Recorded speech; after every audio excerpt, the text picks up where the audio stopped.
कैसे हैं आप सब? उम्मीद करता हूँ कि खैर खैरियत से होंगे। तो अल्हम्दुलिल्लाह, जैसे कि कल आप लोगों के साथ एनालिसिस शेयर किए गए थे और गोल्ड ने सेम वैसे ही मूव ली।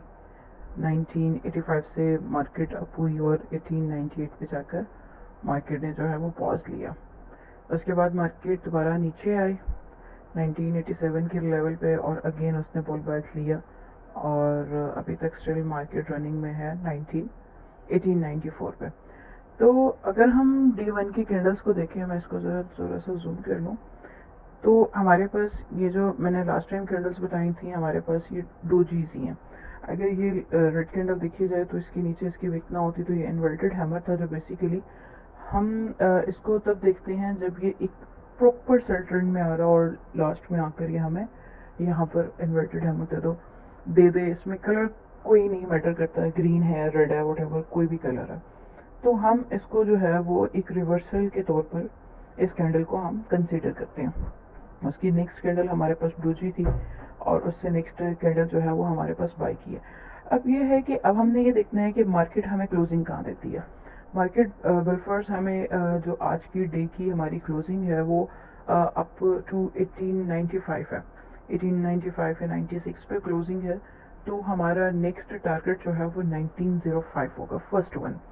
1905 से मार्केट जो है वो क्या होता है, जब एक रेजिस्टेंस लेवल पर जाती है तो वो फ़ौरन से हिट मारती है नीचे। ये एक अपॉर्चुनिटी होती है हमारे पास कि अगर हम एक से मीन्स के 10 to 20 पिप्स की ट्रेड लेना चाह रहे हो तो हम अगर प्लेस करके उसे एकदम से लेकर वो एक हम छोटा सा प्रॉफिट जिसे कहते हैं वो स्काल्पिंग करते हुए ले सकते हैं। अदरवाइज सेल की कंफर्मेशन के लिए जब तक मार्केट दोबारा उस लेवल को हिट नहीं करती और अगेन रिजेक्ट नहीं होती तब तक हमें एंटर नहीं होना चाहिए।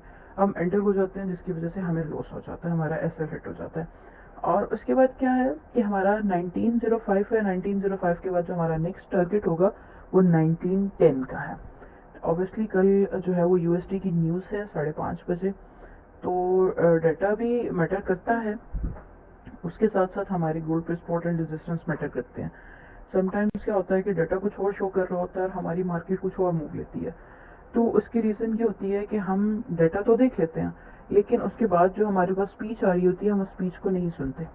ठीक है, उसमें क्या होता है, वेल फर्स्ट अगर रेट हाइक हो गए हैं तो हमें जो डाटा शो कर रहा है कि रेट हाई हो गए हैं, बट स्पीच में क्या होता है कि रेट हाई नहीं किए हुए होते, उसको वहीं पर रोक दिया जाता है। ठीक है, जैसे हम पाकिस्तान में रहते हुए हमें पता चलता है कि जी पेट्रोल जो है वो इंक्रीज़ हो रहा है, तो फिर हमें पता चलता है जी 5 रुपये की समरी थी तो वो 2 रुपये बढ़े हैं। तो उसका भी बहुत ज़्यादा इफेक्ट होता है। तो बिल्कुल डाटा के ऊपर डिपेंड मत किया करें। अक्सर आप में से भाई मुझे पूछते हैं कि सर डाटा तो ये आया था तो मार्केट मूव क्यों ले रही है, तो उसके पीछे कुछ ना कोई सॉलिड रीज़न होती है।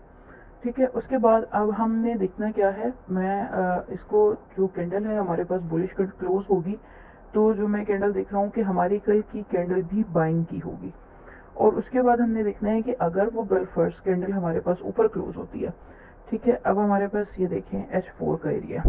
H4 में ये एक सीक्वेंस लाइन के साथ चलता हुआ आ रहा है।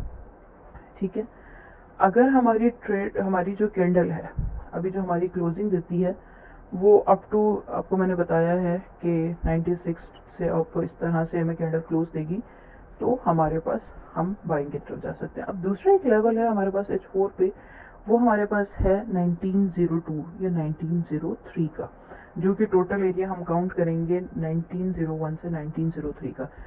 एरिया हम काउंट करते हैं, रेजिस्टेंस की एक लाइन काउंट नहीं करते। फर्स्ट ऑफ ऑल हमारी मिस्टेक होती है कि हम एक लाइन लगा देते हैं और हम ये कहते हैं ये हमारी रेजिस्टेंस है। नहीं, हमारी रेजिस्टेंस वो लाइन नहीं होती, हमारा एरिया होता है। ठीक है, 1900 टू 1903 आप इसको अपना रेजिस्टेंस एरिया रख सकते हैं। अब इसके बाद क्या होगा, अगर तो कैंडल मार्केट यहाँ तक जाती है 1903 तक, ठीक है, और मार्केट इसको स्ट्रांगली क्रॉस करती है, यहाँ पर बुलिश कैंडल देती है। ठीक है, और उसके बाद क्लोजिंग भी उसके ऊपर करती है। ठीक है, तो फिर उसके बाद क्या होगा, मार्केट अगेन नीचे आएगी। 80% मार्केट अगेन नीचे आती है, फ़ौरन से अपना एक गैप फिल करती है, उसके बाद दोबारा बाइंग पे जाती है। अगर मार्केट दोबारा 1903 से हिट मार के नीचे आती है 1998 1997 के लेवल पर, तो हम वहाँ पर भी 1888 या 1890 के एसएल के साथ दोबारा बाई ले सकते हैं। ठीक है, उसके बाद क्या है कि ये अब हमारा ये सारा कंसोलेशन एरिया चल रहा है। अगर आपने आज देखा होगा कि मार्केट हमारे पास जो मूव ले रही है बेसिकली ये है, ठीक है। मैं आपको यहाँ पर सर्कल करके भी बता देता हूँ कि हमारे पास मार्केट ने कहाँ मूव लिया, ठीक है। ये देखें, ये एक सर्कल है, ये हमारा इसे हम कंसोलेशन एरिया काउंट कर देंगे, ठीक है, कि मार्केट हमारे पास यही मूव कर रही है। अगर आप इसको काउंट करें तो पिछले 2 दिन से पिछले यानी कि प्रीवियस जो हमारा थर्सडे और फ्राइडे का टाइम था, या फ्राइडे और मंडे का है टाइम है बड़ा, उसमें मार्केट एक ही एरिया में इसने मूव लिया, ये एरिया, ठीक है। ये यहाँ से यहाँ और ये यहाँ से यहाँ।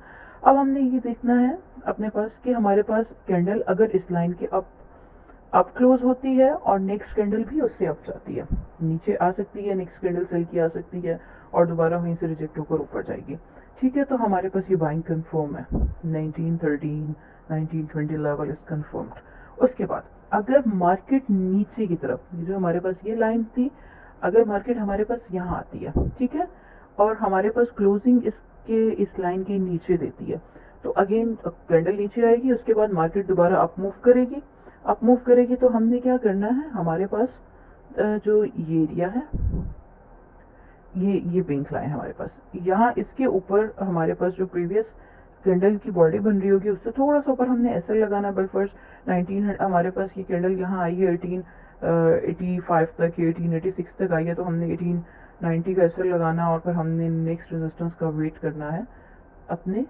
ट्रेड के लिए, ठीक है। होप सो कि आप लोगों को एक बेटर पोजीशन समझ आ गई होगी और इंशाल्लाह आप आज की तरह एक अच्छा प्रॉफिट बुक करेंगे। तो आप सबसे गुजारिश है कि आप चैनल को लाइक, सब्सक्राइब और शेयर ज़रूर करें ताकि नई आने वाली वीडियोस आप लोगों को मिल सकें। और अपना ख्याल रखिएगा। शुक्रिया। अल्लाह हाफ़िज़।